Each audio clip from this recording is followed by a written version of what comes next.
High students, RF টিউশনে তোমাদের সবাইকে ওয়েলকাম। আজকে আমি তোমাদের ওয়েস্ট বেঙ্গল বোর্ডের ক্লাস 6-এর প্রশ্নবিচিত্রা বইয়ের সেকেন্ড ইউনিট টেস্টের জিওগ্রাফির ভূগোলের 4 নম্বর স্কুলের প্রশ্নের উত্তরগুলো এই ভিডিওর মাধ্যমে সম্পূর্ণ করে দেখাবো। তোমরা সম্পূর্ণ ভিডিওটি দেখো এবং ভালো লাগলে লাইক, কমেন্ট এবং শেয়ার করো। চলো শুরু করি। প্রথমে আছে কি,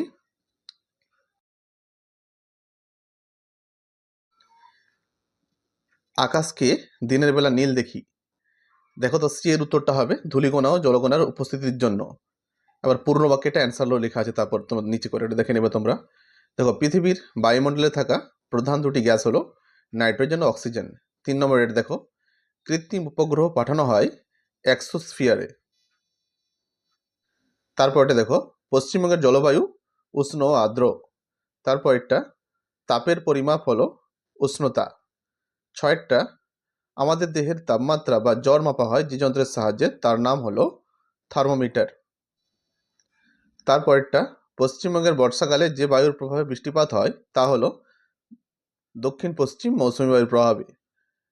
8টা দেখো, ভূপৃষ্ঠ থেকে ভূমিরূপের উচ্চতা বাড়লে তাপমাত্রা কমবে। তারপরেরটা, তুলো সবচেয়ে ভালো চাষ হয় কালো মাটিতে। ল্যাটেরাইট মাটির রং লাল হয় কারণ লৌহ অক্সাইডের জন্য। তারপর দেখো 11টা, বিশ্ব অরণ্য দিবস হলো 21শে মার্চ। তারপর 12টা দেখো, পশ্চিমবঙ্গের গাঙ্গেয় সমভূমি অঞ্চলে ক্রান্তীয় পাতাঝরা অরণ্যের প্রাধান্য দেখা যায়। 13টা দেখো, একটি জাতীয় উদ্যান হলো কর্বেট, জিম কর্বেট জাতীয় উদ্যান যেটা। তারপর 14টা দেখো, ভারতের কোন স্থানে একশৃঙ্গ গন্ডারের আধিক্য আছে? না উত্তর পূর্ব ভারতে। এরপর এটি দেখো, দুয়েরটা, এক কথায় উত্তর দাও। প্রতি বছর অক্টোবর মাসের প্রথম সপ্তাহ কি হিসাবে পালিত হয়? না বন্য প্রাণী সপ্তাহ, ওয়াইল্ড লাইফ উইক। তারপর দেখো দুয়েরটা, কোন জাতীয় অরণ্যে মানুষদের মাঝে মাঝে শিকার ও পশুচারণ অধিকার দেওয়া হয়? এটা হবে সংরক্ষিত অরণ্য। 2-3 দেখো, রেসার পিন কোন উদ্ভিদ থেকে পাওয়া যায়? সর্পগন্ধা গাছের মূল থেকে। 4টা, এমন একটি গাছের নাম লেখো যার পাতা কাঁটায় পরিণত হয়েছে। ফণিমনসা বা ক্যাকটাস। 5টা, মাটি ক্ষয়ের একটি গুরুত্বপূর্ণ কারণ কি? অনিয়ন্ত্রিতভাবে গাছপালা কেটে ফেলা। 6টা দেখো, কোন মাটিতে অত্যাধিক জৈব পদার্থ থাকে? পাহাড়ি অঞ্চলের পর্জল মাটি বা পিট মাটিতে। 7টা, কোন রেখা ভারতের জলবায়ুতে প্রভাব ফেলে? না কর্কট ক্রান্তি রেখা। 8টা দেখো, ভারতের কোথায় পৃথিবীর মধ্যে সবচেয়ে বেশি বৃষ্টি হয়? না মেঘালয়ের মৌসিনরামে।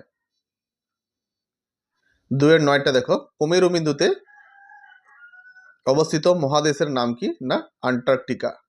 এটা আইএক্স এর ছিল। তবে এক্সেরটা হচ্ছে কি, ভারতের একটি গবেষণা কেন্দ্র যা কুমেরুতে অবস্থিত, তার নাম লেখো ভারতী অথবা মৈত্রী, যে কোনো একটা লিখতে পারো।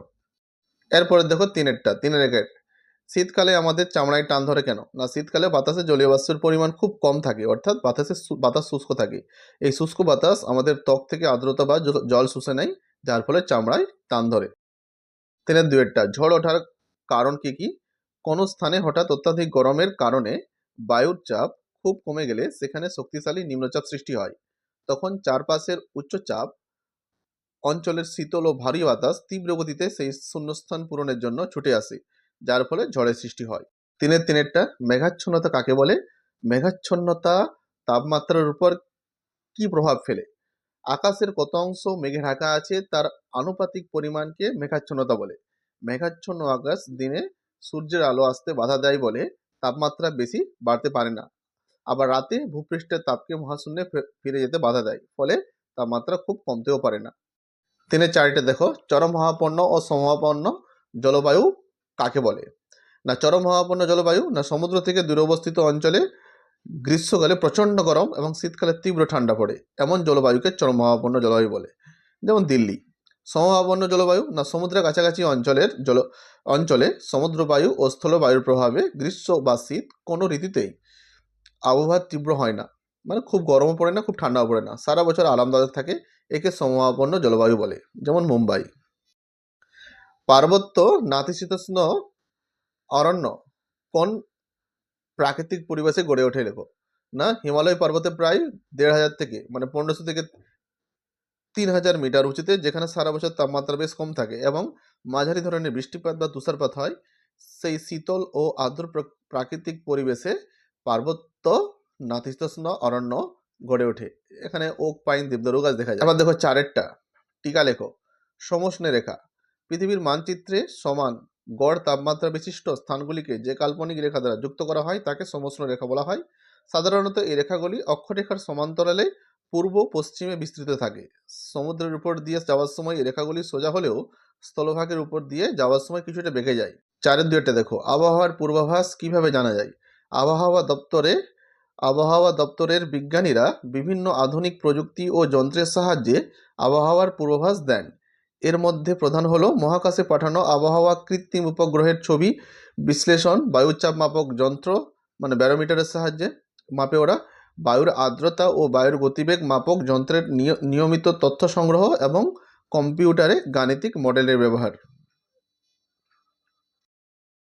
এরপরটা দেখো, বৃষ্টি কিভাবে হয়? সূর্যের তাপে নদী-নালা, সমুদ্রের জল বাষ্পীভূত হয়ে হালকা হয়ে উপরে উঠে যায়। উপরে ঠান্ডা বাতাসের সংস্পর্শে এসে এই জলীয় বাষ্প ঘনীভূত এবং বাতাসে ভেসে থাকা ধূলিকণাকে আশ্রয় করে ছোট ছোট জলকণায় পরিণত হয়। মানে এই পরিণত হয়ে মেঘের সৃষ্টি করে। পরে এই জলকণাগুলি পরস্পরের সাথে মিলে বড় ও ভারী হয়ে উঠলে পৃথিবীর মধ্যাকর্ষণ টানের ফলে বৃষ্টিবিন্দু রূপে ভূপৃষ্ঠে ঝরে পড়ে। এরপর দেখো টিকা লেখা 4-এরটা, টিকা লেখো। আন্টার্কটিকার জীবজগৎ। চরম শীতল ও বরফাবৃত মহাদেশ হওয়া সত্ত্বেও আন্টার্কটিকায় কিছু নির্দিষ্ট জীব দেখা যায়। এখানকার প্রধান আকর্ষণ হলো পেঙ্গুইন পাখি। এছাড়া সমুদ্রের ঠান্ডা জলে সিল, তিমি এবং ক্রিল নামক এক ধরনের চিংড়ি জাতীয় মাছ প্রচুর পরিমাণে বাস করে। ঠান্ডায় ডাঙায় তীব্র ঠান্ডার কারণে বড় গাছপালা জন্মায় না, কেবল কিছু মস, লাইকেন ও শ্যাওলা জাতীয় উদ্ভিদ দেখা যায়। 5-এরটা, আন্টার্কটিকায় বৈজ্ঞানিক গবেষণার জন্য পৃথিবীর সব দেশকে কোন 3টি শর্ত মানতেই হবে তা লেখো। না, 1959 সালে আন্তর্জাতিক আন্টার্কটিকা চুক্তি অনুযায়ী যে 3টি প্রধান শর্ত মানতে হয় সেগুলি হলো: আন্টার্কটিকাকে কেবল শান্তিপূর্ণ ও বৈজ্ঞানিক গবেষণার কাজে ব্যবহার করা যাবে, কোনো সামরিক উদ্দেশ্য বা যুদ্ধের কাজে ব্যবহার করা যাবে না, এখানে কোনো প্রকার পারমাণবিক পরীক্ষা করা যাবে না এবং কোনো তেজস্ক্রিয় বজ্র পদার্থ ফেলা যাবে না।